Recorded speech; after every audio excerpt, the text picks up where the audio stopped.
Hi Gemini, Sun, Moon, Ascendant, or Venus. This is Dane, and I'm going to be doing your September 16th to the 30th, 2021 reading for you. Now I ask if this reading resonates with you. Don't forget to like, comment, and subscribe.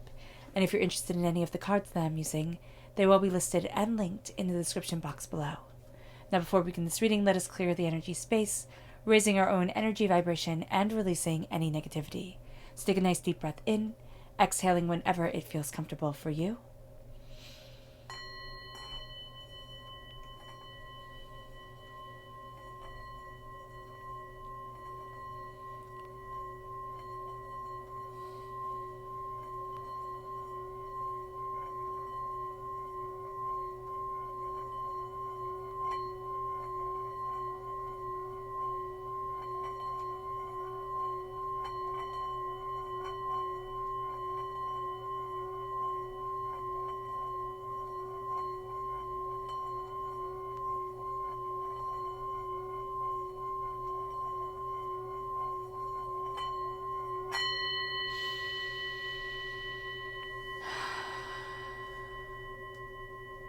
Releasing all negativity from the body like storm clouds, letting yourself feel calm, centered, and at peace as we enter into this safe and loving space. Let's let the bowls sing as we see what the tarot has to say.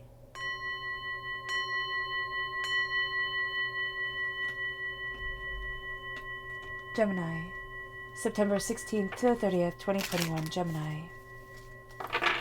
Angels and spirit guides, show me clearly. Guide this reading and show me clearly. Angels and spirit guides. These three? Okay. Angels and spirit guides, show me clearly. Guide this reading and show me clearly. Angels and spirit guides. Angels and spirit guides.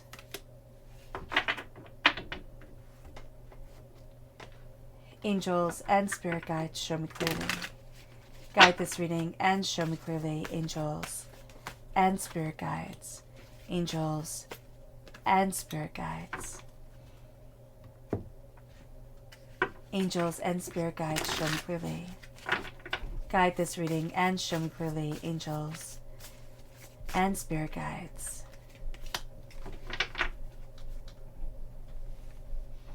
At the bottom is our rooted self. The left-hand side is our inner self. The middle, our heart, our emotional self. The right-hand side, the public arena, the public self. So let's see what the cards have to say. We have the Fool, the Emperor. So if we have Aries within our natal chart, that's going to be coming through very powerfully as a rooting power for us. And the Hangman, we just don't see things the same way as everybody else. So we're embarking on a journey that brings us to power, and we don't see things the same way as everybody else does. I think that's rather magnificent. We have the Great Mother, which is the Moon in the Rider-Waite-Smith deck. And here it is the birthing forth of creation and beauty and power and prosperity and abundance. And wow, that's beautiful. And then we have the Sun, which is the High Priestess in the Rider-Waite-Smith deck. So I would have thought these two would be kind of reversed, but this is really pretty. Okay, so let's look here. And then we have the Four of Pentacles. We need to be mindful of vampiric energy around our heart, especially when it has to do with money. It's kind of like we almost think like you can earn that much money and then you can't be any more successful than that. So do be mindful of that. And then we have the Ace of Swords, God, Source, Spirit, however you see the divine, the universe, handing you a gift just for you, Gemini, because you're represented by the swords in the minor arcana, by the lovers in the major arcana. And then in the public arena, we have the Ace of Swords again. So this gift comes through. And it brings us to the Star, which is Aquarius energy. Now, if we have Aquarius within our natal chart, that's coming through very powerfully within the public arena. But we are also having the sense of transformation through what has irritated us, tested us, caused us to look at things so differently. And now we're going to start to see that there's a power to step forward into, that we had once thought was a curse, that we once didn't understand why. And that's going to be really important during this time. I don't know why it's going to be really important, but it is. Let's look at the energy we need to be mindful of. Angels and spirit guides, show me clearly. The Queen of Swords. We need to be mindful of getting in our own way. The Queen of Swords represents us in the minor arcana, represented again by the lovers in the major arcana. We have to, and it's a have to, not get in our own way. Not overthink, overanalyze, use, witty words to hold us back. To have 1,010 different reasons why we shouldn't, instead of truly embracing the reason why we should. And so during this time, we need to understand this. We need to understand this about ourselves. We are also going to be very drawn in by the witty, powerful words of others, or just by somebody who talks as if they know what the heck they're doing. Here's the thing. People don't. There are some people who talk as if they have all the answers in the world. They don't even know the right questions. So with the Queen of Swords, we are looking at and needing to be mindful that not everything is as it seems. And we're being told not to shy away from leaning into our strengths as we are discovering them. And we need to be mindful of not seeing them as strengths at all. It moves us to our chakra energy. Angels and spirit guides, show me clearly. Guide this reading and show me clearly, angels. Ooh, we have 2 here. We have balance, the root chakra, and we have communication, the throat chakra. So we need balance within our lives, and that makes sense. We're the twins. We need to balance that dual energy that is about us, right? The side that the world sees, the side that we see, the sacred masculine, the sacred feminine aspects of ourselves. We need balance during this time. It's at our root. If we do not have things in balance with ourselves, if we do not look at things openly, honestly, and powerfully, we will never find it. And then we have the throat chakra. And the throat chakra with communication, that's our everything. Gemini, if we cannot communicate, we do not feel like we're actually living. So being able to communicate with ourselves, openly and honestly, with our angels, with our spirit guides, with the way that we're moving forward, and saying, this is what I want, this is what I don't want. But also knowing that when we're coming to the table, when we're talking to a person, we're just not talking to them like the words that they are saying. We're picking up on their energy, their auras, everything like that. So do be mindful that we're taking away and bringing a lot more to the table than others are. It can make us feel as if like things didn't go as well as other people thought they did, because again, we seem to have been having at times different conversations than others because ours are so much deeper. So do be mindful of that, and we need to have those deep conversations with ourselves. No more hiding. It moves us to the Fool.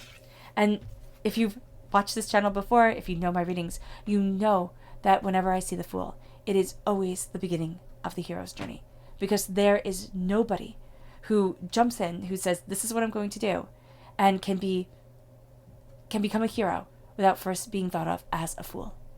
And so we're chasing dreams. We're looking at what we desire. We have to claim our throne. And as we have to, it's a have to during this time, claim our throne. We need to have people think that we're fools, not truly understand us, not see where we're coming from, and that's okay. We just have to believe in us. They don't have to as much. Until we prove it, until we claim it, until we see it. Then they'll start to come around. But we have to jump down that rabbit hole. As we claim our throne, as we claim the power of our voice, our insight, our understanding, our focus, our passion. It brings us to the Hangman. We just don't see things the same way as everybody else. And the first instinctual reaction that we're going to have is, oh my gosh, I'm wrong, and I just want them to like me. Because that's one of the things, Gemini, that we kind of have to, I want to say get over, but that sounds a little bit harsh. But that's one of our life lessons during this time. And I myself am a Gemini, and so I completely understand how troublesome it is. But we want people to love us. That's why we're born represented by the lovers. We want people to love us. We want people to, respect us, hear us, see us. But the first person who has to do any of that is ourselves. And we cannot. We cannot if we are not open and true, if we do not embrace the way that we see things, if we do not say, okay, so I'm a little bit quirky. Let that quirkiness shine through. It brings us to the Great Mother. It brings us to this birthing forth of creation and ideas and passions and desires and beauty. It also brings us to the Mama Bear. I mean, the Mama Bear is not going to let anything happen to her cubs. So there's this fierceness to us. There's this creation, there's this beauty, there's this coming of life, coming of creative energy, understanding ourselves more and more and more, turning away from what others do not see, do not understand within us. And it brings us wisdom. It brings us passion. It brings us power. And it leads us. The Great Mother, again, is representative of the moon. It brings us to a place of fear, but it also brings us to a place of insights. It's kind of like when you become a mom, like, oh my gosh, now you have this new life to take care of, and this person that's completely reliant on you. It's terrifying. It's also beautiful. It's also amazing. So here, there is that complexity of emotions. And for some it just isn't.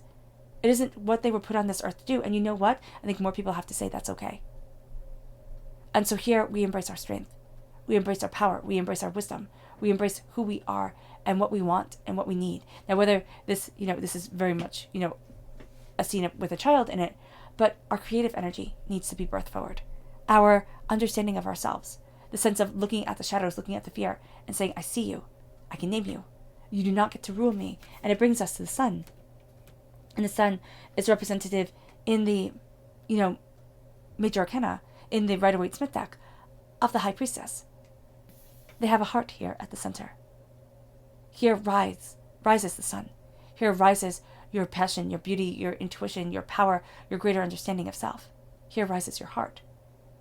Here you stand, more than you thought you could be, but seeing things in a way that you never thought you could see them before. The veil is lifted from the eyes. The shadows have been walked through. And now this is a time of transformation, of heart, and of the way that we accept the world around us, the way that we embrace the world around us. It moves us to the Four of Pentacles. Emotionally, we're looking at that vampiric energy, that stagnation, that sense of I can only get to a certain point and then I fall again. And we're saying, I'm done. I'm done. This is not my world. This is not myself. This is not my soul. This is not what I desire. And so the Four of Pentacles is the sense of we're looking at that vampiric energy. We're looking at the stagnation of our own energy. And we're saying there's more here than meets the eye. I get to embrace more than I ever realized I could have. And as I embrace more, I embrace me. I open myself up to me without being afraid that I'm going to be robbed, without being afraid that somebody's going to take advantage, without being afraid that nobody's going to understand. Because the only person who has to understand in this equation here and now is myself. And that's what we say to ourselves. I am here for me. I am purging away the energy that drains me down, the things that steal away my joy, the things that, hurt me, harm me, the people who drag me down. And it brings us then to the Ace of Swords. But also the sense and the relationship with money. So many of us grew up in households where money was an issue. There might never have been enough money. Our caregivers might have fought over money all the time. Money might have been used as a weapon. And the Four of Pentacles can also be that money chains me. That's why I can only get so far. Because the baggage that I bring with money is more than I realize. And so we have to be able to say that to ourselves. To realize it. To say, wow, there's an unhealthy relationship here. I have to call it out. Because that's what Spirit is all about. It's all about calling out that which stagnates us. And it brings us to a place within our heart where the Ace of Swords comes in and it cuts through everything. Doubts, fears, negativity, anger, hurt, pain, disappointment. And it says, claim your voice. Claim your breath. Claim your power. Claim what it is that you desire from this world and from yourself. And do not shy away. Open up the door. And step through. Be the warrior that you were meant to be, because the sword is the only weapon within the tarot. And we are represented by that weapon, whether we want to be or not. We are represented by the keenness of mind, the sharpness of tongue, the wit of self. Embrace it.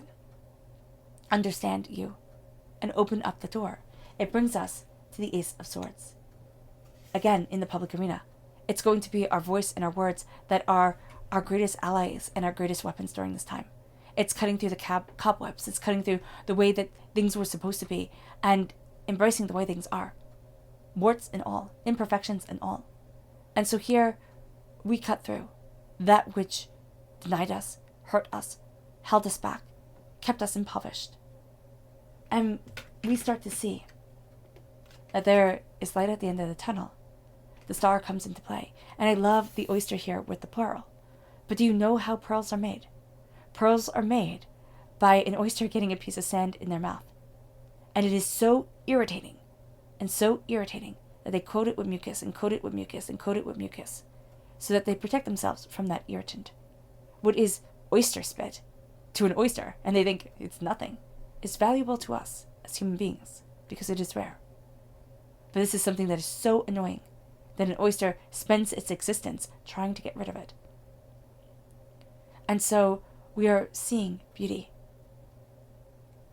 with something that has been so annoying, so consuming to us at times. We've spent our life trying to get rid of it. And so this can be things that we cannot do, ways that we view ourselves as lacking instead of, succeeding. And we start to say, what do I wish for? What do I want? How does this that has held me back become the springboard for everything that I desire, everything that I dream of, and everything that I want? Divinity starts to see what we need, not what we want. And we start to move in a way that shines the light on us, that opens up the door, and gains us insight and passion and beauty like never before. It moves us to the subconscious energy to be mindful of, and that's the King of Pentacles. Looking only at the money, only at the bottom line, the way that everything has to connect, and everything has to move forward just so. This is going to be a time of more organic, holistic, ways of being and understanding. Prosperity and abundance comes forward. We need to see it. The King of Pentacles is also going to be that we're going to be very drawn to people who we see as successful. We have to make sure that we're not only judging people by societal standards instead of our own standards. How much money do you make? What's your title? Is everybody oohing and ahhing over you? Why should I be oohing and ahhing over you? We need to be more discerning than that. Our subconscious chakra message is soul's healing. This is the soul star chakra located 6 inches above the crown. And this is a sense of healing light coming down on us. Healing guidance, moving us forward. Embrace the healing. Embrace the way the mind, the soul, the passion, the body is changing. It opens up new possibilities to us like never before. It moves us to our subconscious rooted energy, and that's Chariot. Now it's Cancer energy, so if we have this within our natal chart or are born on the cusp with Cancer, that's going to be important. But we're rising above the clouds of doubt and fear. We're seeing our subconscious and conscious self come together. It can be through dreams, it can be through instincts, but we're seeing ourselves moving forward in ways that we hadn't thought possible. And we're seeing ourselves rise above that which seemed impenetrable or completely out of reach. It moves us to our subconscious inner self, and that is the Witch of Water. Water sign energy, Pisces, Scorpio, Cancer. We are embracing our hearts, our souls, and ourselves. We need to be emerged and in love with our emotions, our hearts, and what we desire from life. We need to say, I see you, warts and all, and I love you, even when it feels like nobody else does, or when it feels like the weight of the world is just too heavy around us. It moves us to our subconscious emotional energy, and that's strength, Leo energy. Now, if we're born with Leo in our natal chart, we're going to be calling upon this with our hearts. But strength is not being able to bench press, X amount of pounds. It's not about the endurance of being able to run, just so far, or so far. It is the strength of the heart and the soul and the body and the self. Whenever I think of the strength card, whenever I think of strength, and I know guys who listen are going to roll your eyes, but I always think of my great-grandmother. She was 98 years old when she passed, and she was one of the strongest women I ever knew. Strength is not quantified by how big your muscles are. It's about being able to stand when all the world falls apart and points their finger at you and says this was your fault. Maybe you break, maybe you fall, maybe when life throws curveballs that we've never expected, we crumble and cry. But the strength is getting back up and saying, oh no, I'm not out of this game. I'm finding a new way to be a part of it. And I'm not compromising myself, but I'm embracing my integrity, determination, and power. This is my strength, my heart, my soul, and myself. It moves us to our subconscious public self, and it's the 5 of Wands. Subconsciously, we're going to be ready for a fight. Okay, here it goes again. I have to fight. I have to be ready for the next shoe to drop. I have to be ready for the gossip and the anger and the hurt and for people to reject me. Why? Know that everybody won't like you. That's life, right? But stand in your strength and don't give your strength away and don't give your passion away. because others are too short-sighted to see who you truly are. And the chaos has been building by others' negativity for too long. We're used to chaos. We are used to going from one crisis to another. And with the fight or flight response that we have as human beings, it's either attack or run away. Because when our ancestors got into a tough situation, it was either they had to attack or they had to run away. And this is a time where our world has changed so that those tactics don't always work. We have to stand in our power in ourselves and say, I'm done with the fighting. And I'm all about the claiming of my individual power, purpose, and desire. All right, Gemini. I hope this reading has resonated with you. I wish you nothing but light, love, peace, and happiness. May harmony always be with you. I'm sending loving, healing energy to each and every one of you. I love you all, and stay safe. Let's end this reading with a meditation, a clearing away of negative energy, a raising of our positive energy as we embrace seeing things so differently from everybody else, and as we stand in the power of who we are. So take a nice deep breath in, exhaling whenever it feels comfortable for you.